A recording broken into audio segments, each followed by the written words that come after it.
ओम श्री गणेशाय नमः।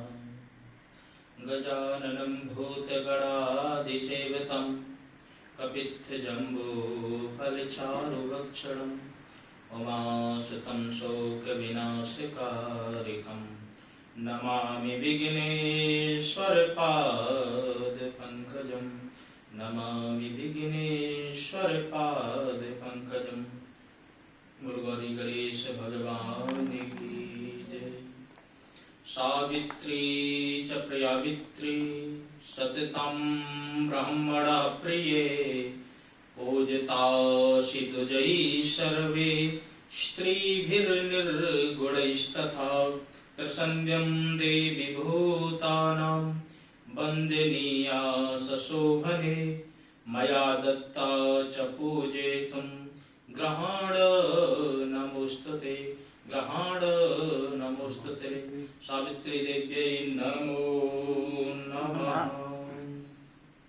परम मंगल में आए हुए समस्त भगवत चरणानुरागी भक्त वृंद एवं मातृशक्ति, हमारे सनातन धर्म की यही विलक्षणता है, यही विशेषता है कि प्रत्येक दिन आपको पर्व देखने को मिलता है। अन्य लोगों की बात क्या की जाए, स्वर्ग में देवी देवता भी इस चीज को देख करके जलन महसूस करते हैं कि भारत भूमि पर या इस धरा धाम पर लोग बाग अनेकानेक यज्ञ करते हैं, अनुष्ठान करते हैं, कभी किसी महापुरुष के दर्शन करते हैं, कभी किसी महापुरुष के दर्शन करते हैं।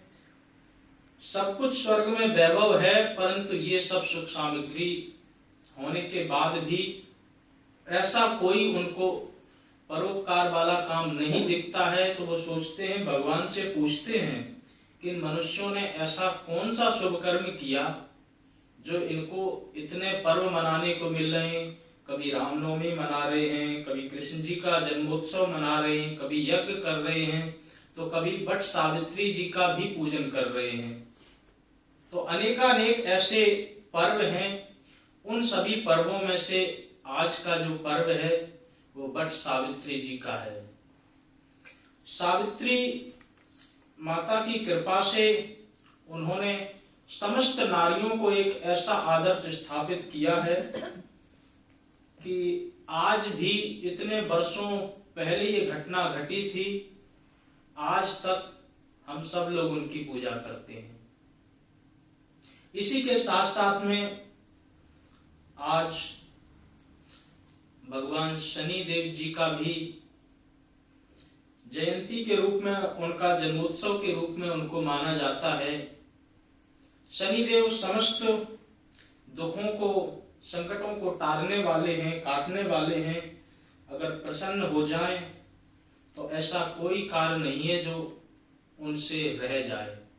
जिसको चाहे वो उसको माला माल कर सकते हैं, जिसको चाहे वो उसको कंगाल भी कर सकते हैं। तो ये शनि देव में ऐसी विशेषता है। तो आज इस पर्व पर हम सर्वप्रथम वट सावित्री जी के बारे में थोड़ा सा जानने का प्रयास करेंगे, उनके महत्व को समझेंगे, उनके चरित्र को समझेंगे और किस प्रकार से उन्होंने अपने केवल सतीत्व से पतिव्रत धर्म को पालन करते हुए अपने पति के प्राण यमराज से भी वापस ले आए। इसको भी हम जानने की प्रयास करेंगे और साथ ही साथ शनिदेव जी की कृपा को प्राप्त करने के लिए शनिदेव जी का चालीसा, आरती पाठ इत्यादि सभी करेंगे। तो जिन दानदाताओं ने, जिन लोगों ने इस आज के उपलक्ष्य में सहयोग दिया है, उन सभी का भी बहुत बहुत धन्यवाद। भगवान से यही प्रार्थना है कि उनके सभी मनोरथ सिद्ध हों। जो भी उनके काम रुके हुए हैं, सभी काम उनके आगे बढ़ें और सदा सर्वदा वो परमात्मा की कृपा से परमात्मा के चरणों में हमेशा वो निवास करें, हमेशा उनके चरणों में उनकी भक्ति और दृढ़ हो। तो इसलिए उन सबका भी बहुत बहुत धन्यवाद। तो जैसा कि आप सबको विदित है, पता है कि वट सावित्री का व्रत प्रत्येक वर्ष आता है। क्यों आता है, इसके पीछे भी एक घटना है, एक कथा है। और वट सावित्री में वट वृक्ष का इतना बड़ा महत्व है। वैसे वट वृक्ष का महत्व तो होता ही है, सभी पेड़ों का अपना अपना महत्व है, लेकिन वट वृक्ष का महत्व उस दिन से और बढ़ गया जब सावित्री जी ने अपने पति के शव की रेख देख की जिम्मेदारी वट वृक्ष को दी। वट वृक्ष की ये अमूलता है कि इसमें सर्वप्रथम त्रिदेव, तीनों देवताओं का वास होता है। शास्त्रों के अनुसार जड़ में ब्रह्मा जी का वास है, छाल जो होती है इसमें विष्णु जी का, और जो शाखाएं हैं इसमें शिव जी का वास माना जाता है। कई लोगों की ये मान्यता भी है कि जो शाखाओं में से जो जड़ जैसी निकलती है, ये भगवान शंकर जी की जटाएं ही हैं, जो इस वृक्ष से उद्धृत होकर के और समस्त लोगों को जहां पर भी वो वृक्ष लगता है उन सभी के कल्याण के लिए वो आती हैं। तो इस वृक्ष की बहुत अमूल्यता है। जड़, छाल, पत्ते, दूध, छाया, हवा, सिर्फ और सिर्फ न कि मनुष्यों के लिए बल्कि सभी वनस्पतियों के लिए भी ये श्रेष्ठ मानी जाती है। इसकी छाल भी बहुत उपयोगी होती है, और छाल के साथ साथ में सबसे बड़ी विशेषता ये है कि ये वट वृक्ष और पीपल वृक्ष सबसे ज्यादा ऑक्सीजन प्रदान करते हैं। ऑक्सीजन प्रदान करने में इनका कोई भी वृक्ष मुकाबला नहीं कर सकता है। शास्त्रों के अनुसार ऐसे 15 वृक्ष हैं जो ऑक्सीजन की मात्रा को प्रदान करते हैं। उनमें से सबसे पहले नंबर पर बरगद आता है, जो कि ये वट वृक्ष है। दूसरे नंबर पर नीम है, तीसरे पर पीपल है, चौथे नंबर पर अर्जुन का पेड़, पांचवें नंबर पर अशोक है, छठवें नंबर पर बेलपत्र, सातवें नंबर पर मीठी नीम जिसको कड़ी पत्ता के नाम से भी जानते हैं, आठवें नंबर पर सप्तपारणी एक पौधा होता है, ये बहुत बड़ा वृक्ष नहीं होता। नौवें नंबर पर जामुन का पेड़, 10वें नंबर पर बबूल, और 11वें नंबर पर स्नेक ट्री, उसके जो पत्ते सांप की तरह होते हैं और पीले पीले उन पर सांप के चिन्ह भी बने रहते हैं। और 12वें नंबर पर एलोवेरा या ग्वारपठा जिस भी नाम से आप जानते हैं। 13वें नंबर पर माता तुलसी का नाम आता है। 14वें नंबर पर मनी प्लांट है, और 15वें नंबर पर लेवेंडर। ये जो वृक्ष हैं ये भरपूर मात्रा में ऑक्सीजन देते हैं। साइंस के जो विद्यार्थी हैं या जो साइंस को जानने वाले हैं वो इन वृक्षों के बारे में बहुत अच्छी तरह जानते हैं। और हमारे भी धर्म ग्रंथों में जो चरक ऋषि जी ने जो आयुर्वेद की संहिता की रचना की है उनमें इन वृक्षों का विशेष महत्व बतलाया है।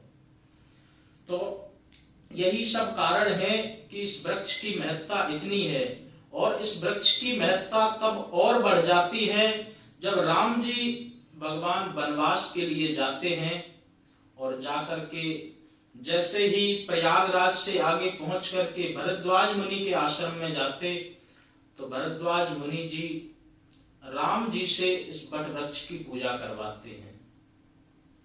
साथ ही साथ में कृष्ण जी की यदि बात की जाए तो गोकुल में जब कंस के द्वारा प्रलंबासुर नाम का राक्षस भेजा गया तो वो प्रकृति को दूषित कर रहा था अपने विष से, तो भगवान ने वट वृक्ष के ऊपर चढ़ करके ही उसका वध किया था। तो उससे भी इसका महत्व बढ़ जाता है। साधु सन्यासी इस वृक्ष की छत्र छाया में बैठते हैं, और इसके जो ऊपर के जो कोपल होते हैं इनको खा करके वो अपने मन एवं इंद्रियों पर निग्रह करते हैं। इन सभी को देखते हुए, इन सभी चीजों को जानते हुए माता सावित्री ने देखा कि अन्य यहाँ वृक्ष भी खड़े हुए हैं, परंतु ये वृक्ष जो है, ये वट का जो वृक्ष है, भगवान राम जी ने भी इसकी उपासना की, कृष्ण जी ने भी इसका महत्व बढ़ाया है, तो हम इसी वृक्ष को अपने पति का जो सब शरीर है सौंप करके जाते हैं।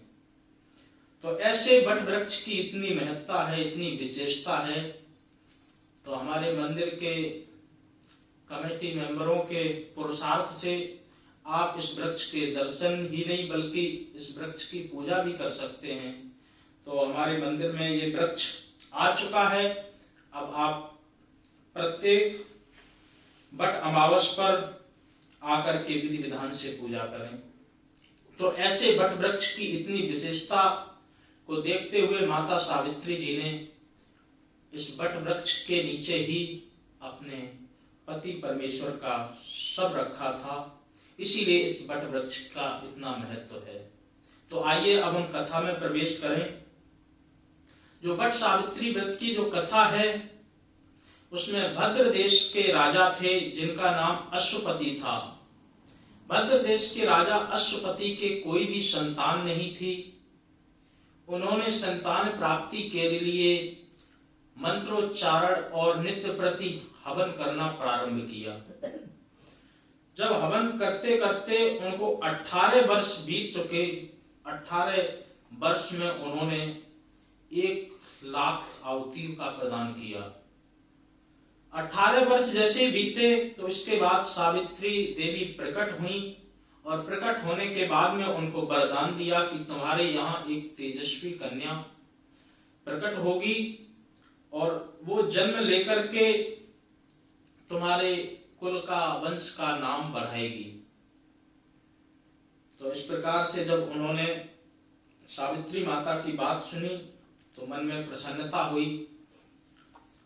सावित्री माता की कृपा से समय आने पर इनके यहाँ एक तेजस्वी कन्या प्रकट हुई, तो इन्होंने उस कन्या का नाम भी सावित्री ही रख दिया। सावित्री नाम रखने के बाद में धीरे धीरे वो कन्या बड़ी होती गई, रूपवान हुई। उसके लिए वर खोजने के लिए राजा ने आदेश दिया कि इनके योग्य कोई वर खोज करके लाओ। बहुत ढूंढा परंतु किसी को पता भी नहीं चला कि इनके योग्य कौन सा वर होगा। तो कहा कि सावित्री से आप स्वयं अपने वर का वरण कर सकती हैं। तो सावित्री जी ने कहा ठीक है। ये एक बार जंगल में घूमने के लिए गईं, वहां पर भटक गईं। साल्व देश के राजा द्युमत सेन थे, उनका राज्य किसी ने छीन लिया था। उनका जो पुत्र था उसका नाम सत्यभान था। उस जंगल में उन्हें सत्यभान को देखा और देख करके उन पर मोहित हो गई और मोहित होने के बाद में उन्हें मन ही मन में अपने पति के रूप में वरण कर लिया। जब ये बात नारद जी को पता चली तो नारद जी अश्वपति के पास में आए और कहने लगे, राजन, तुम्हारी पुत्री ने जिसका वरण किया है उसका भविष्य बहुत अच्छा नहीं है। गुण रूप ऐश्वर्य सब कुछ है परंतु उस व्यक्ति की आयु अल्प आयु है, बहुत ज्यादा आयु नहीं है। अब नारद जी की बात सुनकर के राजा अश्वपति चिंता में डूब गए और कहने लगे कि अब क्या किया जाए। सावित्री देवी आई तो उनको समझाया गया कि ऐसे ऐसे करके आपने जिसका वरण किया है उसकी अल्प आयु है, तो आप कोई और पति का वरण कर लें। तो उन्होंने कहा कि नहीं, आर्य कन्याएं जो होती हैं वो सिर्फ एक बार ही पति का वरण करती हैं, बार बार पति का वरण करना ये हमारी प्रथा नहीं है, ये अन्य लोगों की प्रथा है। इसलिए हिंदू धर्म की जितनी भी सती सावित्री कन्याएं माताएं जितनी भी हैं उन्होंने इसी बल से अपने सभी मनोरथ सिद्ध किए हैं।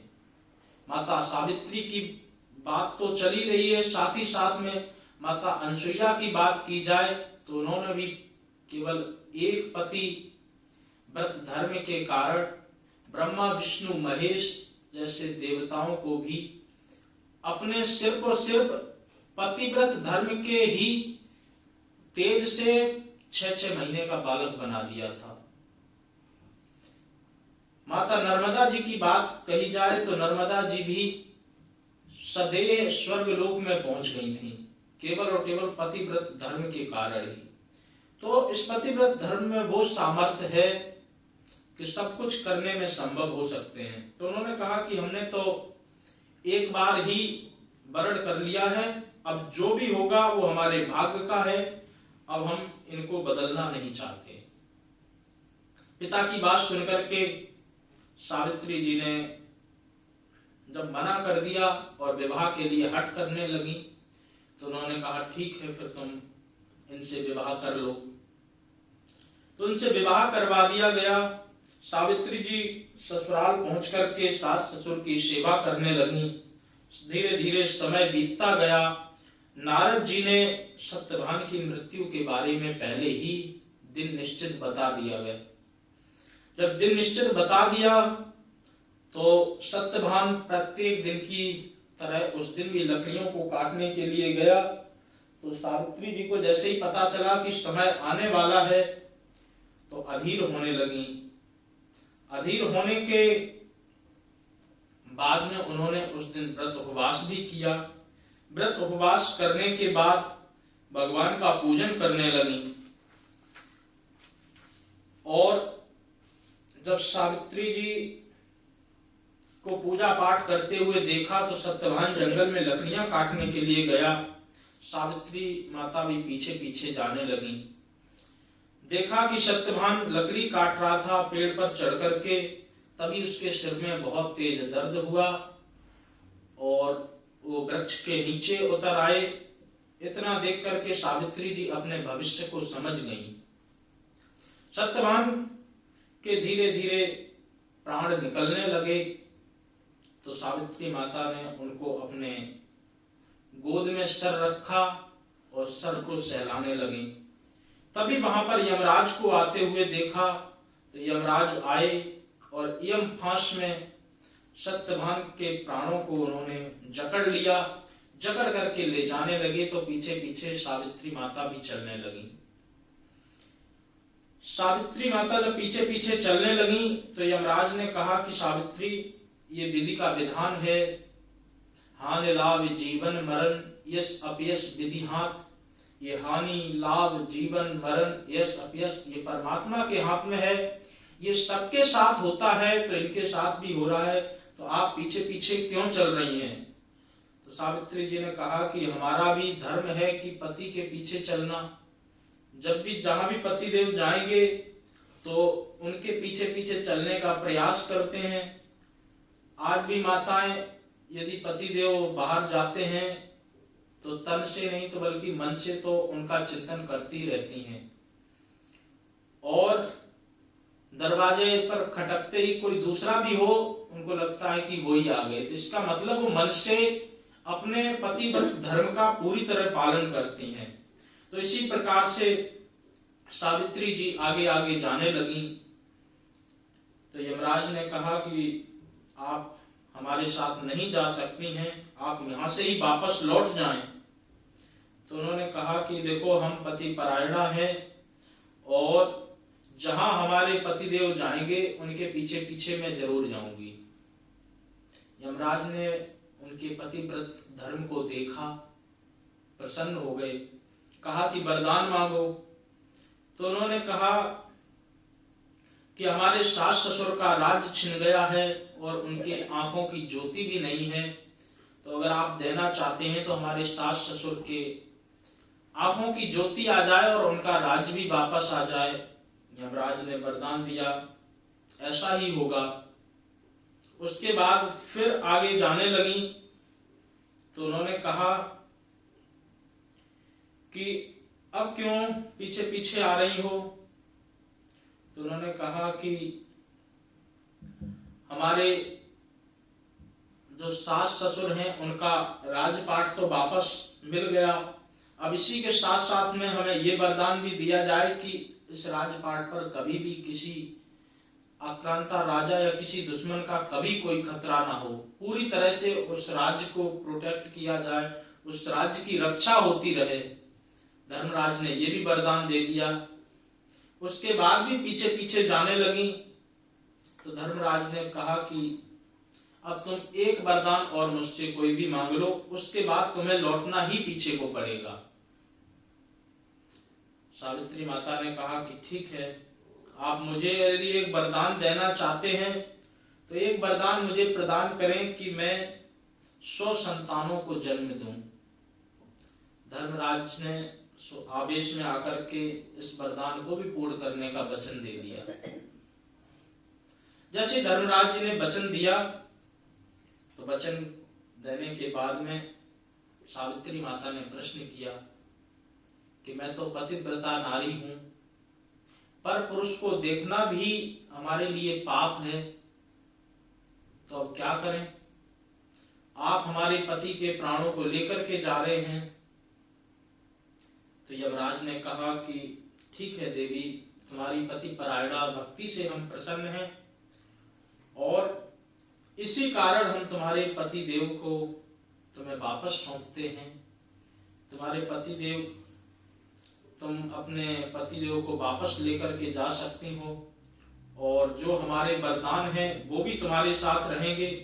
सावित्री जी ने यमराज से अपने पति के प्राण ले लिए और लेकर के जहां पर वो मृत शरीर था वहां पर ले जाकर के उसी मृत शरीर में उनके प्राणों को प्रवेश कराया। सत्यवान जी जीवित हो उठे, दोनों की खुशियां अपार हो गईं और खुशियों से झूमते नाचते उन्होंने बट वृक्ष का भी धन्यवाद किया, परिक्रमा लगाई और सभी प्रकार की सामग्रियों को चढ़ाया और सामग्रियों को चढ़ाने के बाद में बट वृक्ष का बार बार धन्यवाद किया, बार बार धन्यवाद। इसके बाद में पतिव्रता सावित्री अपने सास ससुर की सेवा करने लगी। अनेक वर्ष बीते और दोनों ने बहुत सुख भोगे। सुख भोगने के बाद में वो भगवान की कृपा से अपने पतिव्रत धर्म के प्रभाव से भगवान के वैकुंठ लोक में निवास करने लगी। तो ये सावित्री माता जी की जो कथा है, ये समस्त नारियों को यही उपदेश देती है कि जितना हो सके उतने पूरे दृढ़ विश्वास से अपने पतिव्रत धर्म को, अपने सतीत्व धर्म को बचा करके रखना चाहिए, क्योंकि पतिव्रत धर्म ऐसा धर्म होता है जो आपके श्रद्धा, आस्था और विश्वास का एक आधार रूप है। आपके विश्वास पर ही इसकी नींव टिकी हुई है। यदि विश्वास डगमगाने लगता है तो यहाँ भी पतिव्रत धर्म की जो पालना है उसमें परेशानी आती है।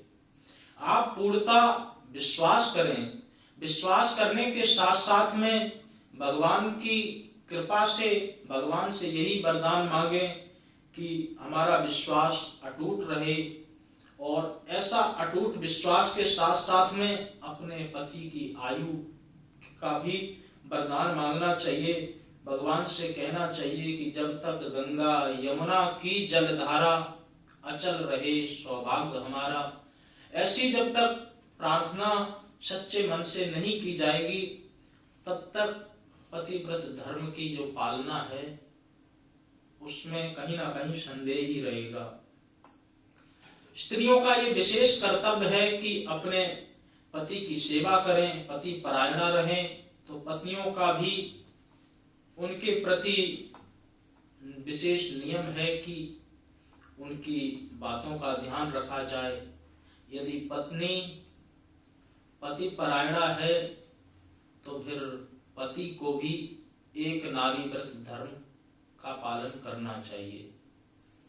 एक नारी ब्रह्मचारी, इस रूप में पति को भी ऐसा संकल्प लेना चाहिए, तभी पूरी तरह इस पतिव्रत धर्म का पालन हो सकता है। अनेक ऋषियों की, अनेक सती सावित्रियों की कथा यही संदेश देती है कि पतिव्रत धर्म के कारण उन्होंने जो असंभव से असंभव कार्य हैं उनको सहज में ही इस तरीके से चुटकी बजाते ही सारे कार्य उनके सफल हो जाते हैं। क्योंकि पतिव्रत धर्म का दूसरा लाभ ये भी है, पति जो भी पूजा पाठ या भगवान की अर्चना करता है तो उस पतिव्रत धर्म को निभाने के कारण पत्नी को उसका आधा भाग पहले ही मिल जाता है। क्यों मिल जाता है? क्योंकि विवाह में वो अर्धांगिनी के रूप में जब स्वीकार करते हैं तो कहते हैं कि आधा जो है वो आश्रित तुम्हारा है।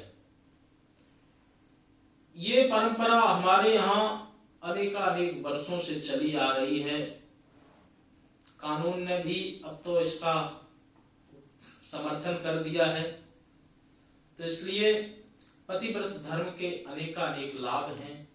तो प्रत्येक स्त्री को चाहिए माता सावित्री की तरह, माता अनसुईया की तरह, माता नर्मदा जी की तरह और जितनी भी समस्त सती साध्वी इस संसार में हैं, उन सबसे यही प्रेरणा लेनी चाहिए कि उन्होंने जिस पथ को धारण करके जिस पथ पर चलने का प्रयास किया है, ऐसी परमात्मा हमें भी शक्ति दे, हम भी उस पथ पर चलने का प्रयास करें। और परमात्मा की कृपा से यदि पतिव्रत धर्म आपने धारण कर लिया तो यमराज का भी सामर्थ्य नहीं है कि वो आपके पति को आपसे छीन सके। उदाहरण के लिए सावित्री माता ने अपने पति के प्राण वापस ले ही लिए। तो इसलिए आप सब लोग बट सावित्री जी का व्रत करें, पूजन करें और पूजन करने के साथ साथ में बट सावित्री जी की कथा सुने। क्योंकि कथा सुनने का लाभ ये होता है, कथा सुनने से हमें उसके महत्व के बारे में पता चलता है। और जब तक हमें महत्व पता नहीं चलेगा तब तक हमारा उसके प्रति प्रेम नहीं होगा, उसके प्रति आस्था नहीं होगी, उसके प्रति श्रद्धा नहीं होगी। जाने बिन न होए प्रतीति, बिन प्रतीति होए नहीं प्रीति। तो पहले जानना पड़ता है, जानने के बाद में पहचानना पड़ता है, तब व्यक्ति का प्रेम अटूट होता है। तो इसलिए माता सावित्री जी के चरित्र को समझें, उनके चरित्र से प्रेरणा लें और उनके चरित्र से प्रेरणा लेने के साथ साथ में अपने आप को ऐसा बनाने के लिए दृढ़ संकल्पित हों। जब दृढ़ संकल्प आपने बना लिया तो परमात्मा भी आपकी रक्षा करते हैं, परमात्मा आपके सभी मनोरथों को पूर्ण करते हैं। तो इसलिए समस्त सतियों के चरणों में बार बार नमन वंदन, माता सावित्री के चरणों में साष्टांग दंडवत और प्रणाम।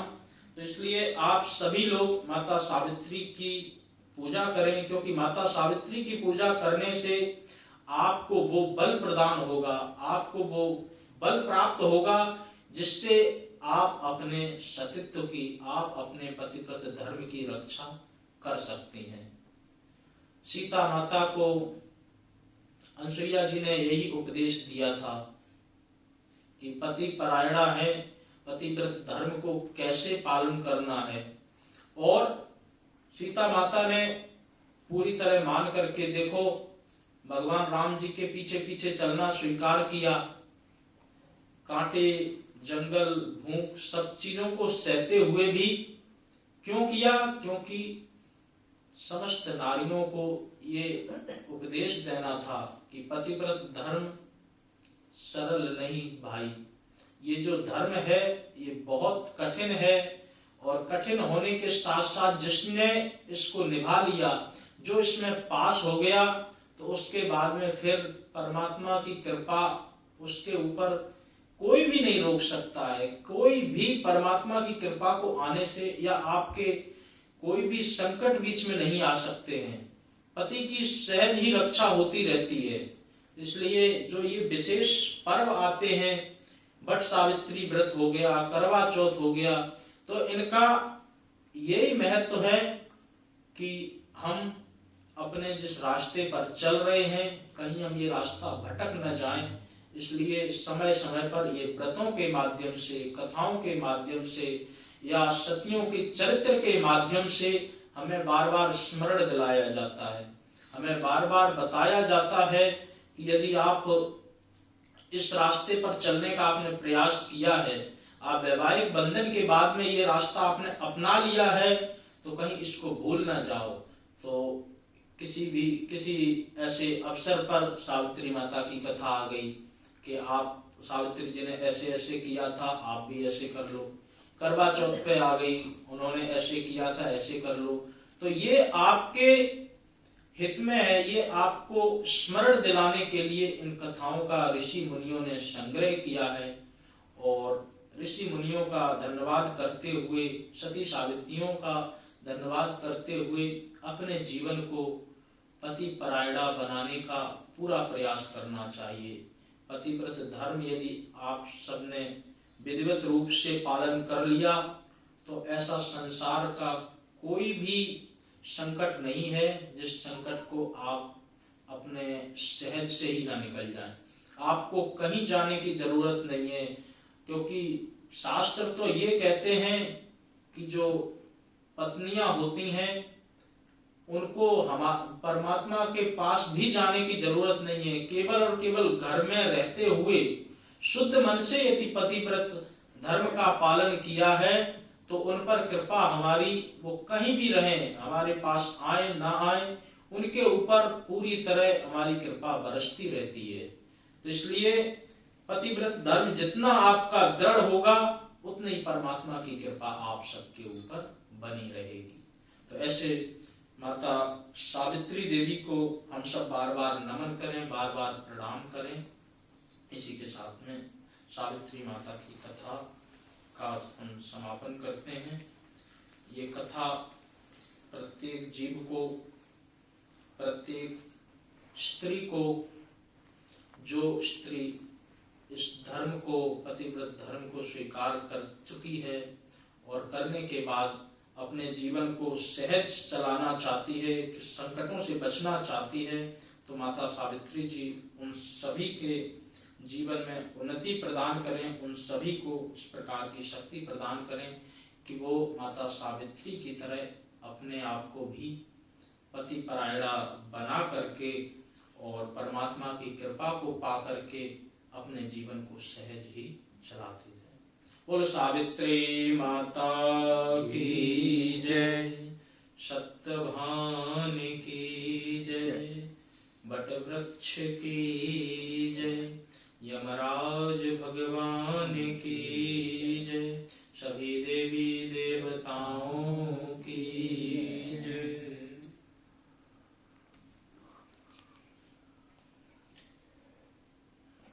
स्वामी जय दीनानाथ हरे, भक्त जनों के अंकट, दास जनों के अवगुण क्षण में दूर करे।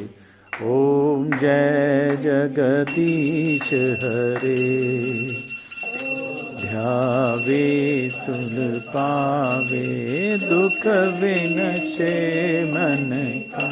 स्वामी दुख विनशे मन का, सुख संपत्ति घर आवे, सुख संपत्ति घर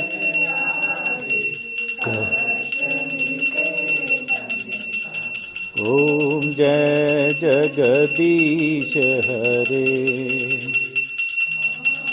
पिता तुम मेरे शरण पड़ो मैं किसकी, स्वामी चरण पड़ो मैं किसकी।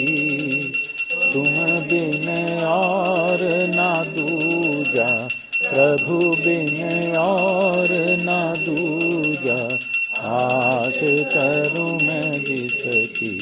ओम जय जगदीश हरे। परमात्मा तुम अंतर्यामी, स्वामी तुम अंतर्यामी।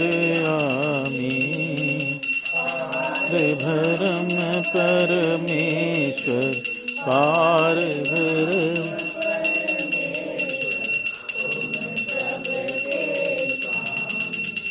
ओम जय हरे।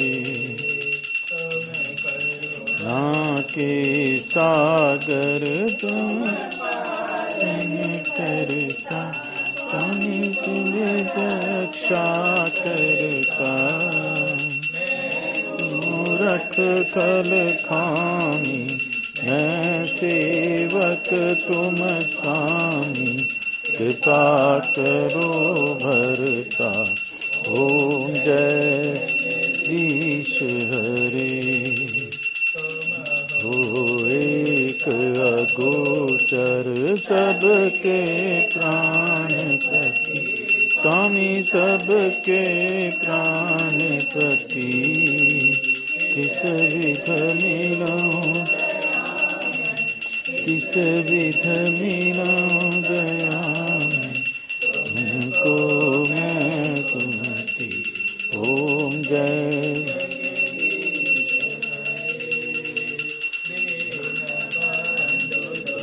हरता ठाकुर तुम मेरे स्वामी रक्षक तुम मेरे अपने हाथ उठाओ अपनी शरण लगाओ द्वार परम तेरे ओम जगदीश हरे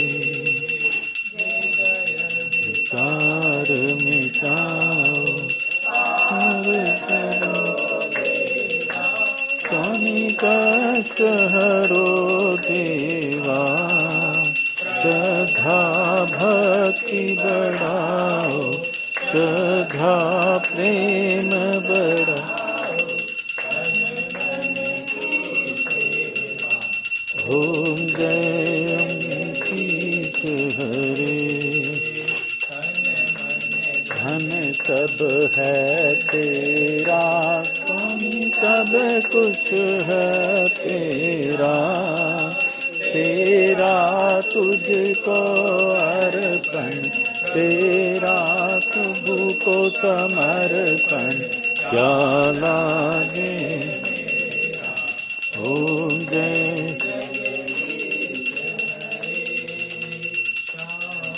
सुंदर जी की आरती जो कोई जन गावे स्वामी प्रेम सहित गावे कहत शिवानंद स्वामी कहत हरि हर स्वामी मनवांछित जगदीश हरे जगदीश हरे स्वामी जय दीनानाथ हरे भक्त जनों के संकट दास जनों के हरदम दूर करे ओम जगदीश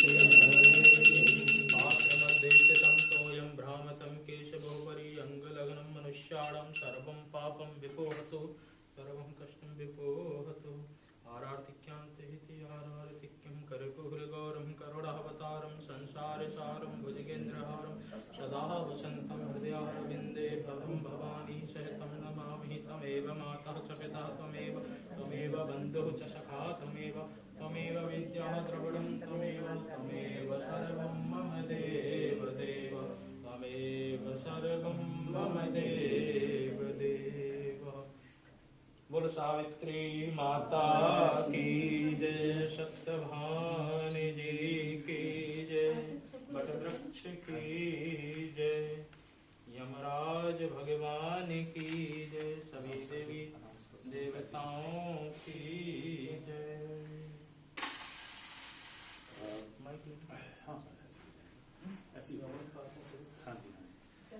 एक दो सूचनाएं जो आज के आयोजन में जहाँ से माया आई है उसके भी मैं जल्दी से नाम ले देता हूँ। सबसे पहले संगीता जी, डॉक्टर अमूल्य प्रसाद जी बर्मिंघम से हार्बोन से, उनकी तरफ से 11 पाउंड। रिक्शा अमित चावला जी, उनके परिवार की ओर से 22 पाउंड। और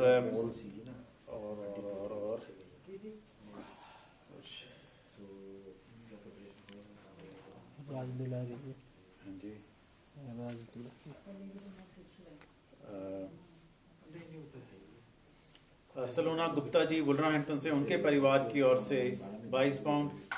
एंड राज दुलारी अग्रवाल आंटी जी, युगता जी की मम, उनकी तरफ से 11 पाउंड। किरण गुप्ता आंटी जी की ओर से 11 पाउंड। पंकज चौधरी जी की ओर से 101 पाउंड। और अर्चना गुप्ता जी, डॉक्टर अमित गुप्ता जी, उनके परिवार की ओर से 21 पाउंड। और 1 पाउंड वॉल्सल से एनोनिमस, उनसे मैंने मांगे थे तो उन्होंने 1 पाउंड। भगवान सबको खुशियां दें, सबकी मनोकामना पूर्ण करें। आज शनि भगवान का भी प्राकट्य उत्सव है, उनका आज जयंती है, शनि जयंती है, जो कि एक बहुत बड़ा पर्व है हम सबका।